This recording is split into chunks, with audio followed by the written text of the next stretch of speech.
President Trump is lashing out today following an explosive 60 Minutes interview with former FBI Director Andrew McCabe. McCabe said Deputy Attorney General Rod Rosenstein offered to wear a wire to secretly record conversations in the White House. Rosenstein has claimed the suggestion was in jest, but McCabe says Rosenstein was, quote, absolutely serious. The president reacted on Twitter this morning saying, quote, wow, so many lies by now disgraced acting FBI Director Andrew McCabe. He was fired for lying, and now his story gets even more deranged. He and Rod Rosenstein, who was hired by Jeff Sessions, another beauty, looked like they were planning a very illegal act and got caught. Major Garrett has more on the fallout. Andrew McCabe said the days after President Trump fired former FBI Director James Comey were chaotic and confusing. As he and Deputy Attorney General Rod Rosenstein discussed the president's motivations, Rosenstein made an extraordinary suggestion. The Deputy Attorney General offered to wear a wire into the White House. He said, I never get searched when I go into the White House. I could easily wear a recording device. They wouldn't know it was there. Now, he was not joking. He was absolutely serious. And in fact, he brought it up in the next meeting we had. I never actually considered taking him up on the offer. I did discuss it with my general counsel and my leadership team back at the FBI after he brought it up the first time. The point of Rosenstein wearing the wire into a meeting with the president was what? What did he hope to obtain? I can't characterize what Rod was thinking or what he was hoping at that moment. But the reason you would have someone wear a concealed recording device would be to collect evidence. And in this case, what was the true nature of the president's motivation in calling for the firing of Jim Comey? The general counsel of the FBI and the leadership team you spoke with said what about this idea? I think the general counsel had a heart attack. And when he got up off the floor, he said, that's a bridge too far. We're not there yet. The Justice Department has denied Rosenstein authorized the use of a wire to record the president. On another matter, this concerning Mr. Trump's skepticism of U.S. intelligence, McCabe recalled hearing a startling example from an FBI official who met with the president. The president launched into several unrelated diatribes. One of those was commenting on the recent missile launches by the government of North Korea. And essentially the president said he did not believe that the North Koreans had the capability to hit us here with ballistic missiles in the United States. And he did not believe that because President Putin had told him they did not. President Putin had told him that the North Koreans don't actually have those missiles. And U.S. intelligence was telling the president what? Intelligence officials in the briefing responded that that was not consistent with any of the intelligence our government possesses. To which the president replied, I don't care, I believe Putin. And CBS News' chief Washington correspondent Major Garrett joins me now from the White House. Major, the president wrote on Twitter that the actions by McCabe and others were illegal and treasonous. Does the White House or the president's allies plan to do anything to explore that claim? Well, we don't know if the Justice Department is going to do anything about that, and we have to remind ourselves it is now under new management. William Barr is the new Attorney General, just confirmed late last week by the United States Senate.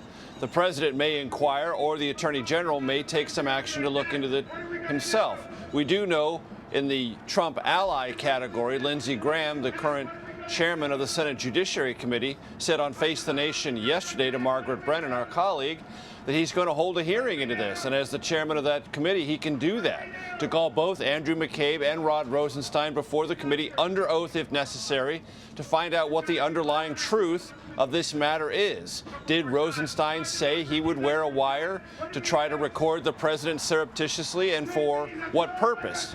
And if Andrew McCabe is telling the truth, or Rod Rosenstein, through these carefully worded Justice Department denials, is telling the truth. All of that is possible. Whether that will get to the absolute truth, only that hearing will determine. Whether the Justice Department does something, we don't know yet. Now, McCabe also said the president trusted Putin over his own intelligence agency on the issue of North Korea's missile capabilities. This isn't the first time we've heard the president break with his intelligence community. Is this instance any different? Well, one thing we have to remind ourselves is McCabe is a second-hand source. He is repeating something he heard from somebody else within the FBI who was at a meeting where the president, according to McCabe, said this. So he's a second-hand source. I'm not saying he's wrong. I'm just saying he's not a primary source. He himself didn't hear that in the presence of President Trump. Point one. Point two, there have been lots of episodes in which President Trump has either completely rejected or been highly publicly skeptical of U.S. intelligence analysis, and sometimes on Twitter called out the U.S. intelligence community. Not very long ago said they should all go back to school after there were representations in Senate testimony that conflicted with the president's assessment of Iran, North Korea, and the like. So this is an ongoing story with the president. Just to underscore, though, McCabe is a secondary source in telling this anecdote until someone else who was actually in the room verifies it. We should remember that. Yeah, important point for sure. Let's turn to the National Emergency Declaration. Senior advisor Stephen Miller defended the move and appeared to suggest the president would veto any congressional effort to stop his declaration. Is the White House concerned, though, about splintering the party on this issue? Not really. The president believes, and he referred to it over the weekend, all this Republican support in public survey data taken since he announced the national emergency, that most Republicans are, generally speaking, with him. And the president knew going into this that once he declared a national emergency, he would be challenged not only in court, which he referred to repeatedly in his Rose Garden press conference on Friday, but also very likely by the House Democratic majority. And because that process of challenging a national emergency declaration requires a vote in both chambers, once the House passes it, then the Senate's going to have to pass it. Now, it's possible there could be some splintering of the Republican Party once those votes are cast in the House and the Senate. But the White House knows in the end, if that resolution is passed and arrives on the president's desk, meaning passed by the House, passed by the Senate, he can veto it. The White House also knows there is no mathematical probability that that veto will be overridden in the House or the Senate, meaning enough Republicans would be with him to defend this national emergency declaration. The White House did not just the legal review, but the political review before the president took this decision. And finally, several states are ready to sue the administration over the national emergency declaration. How is the White House preparing for the legal battle ahead? So this is a Justice Department matter. The Justice Department will defend the president's national emergency declaration in whatever legal venue it is first challenged. It could be the Ninth Circuit Court of Appeals. It could be other Circuit Court of Appeals. We don't know that yet.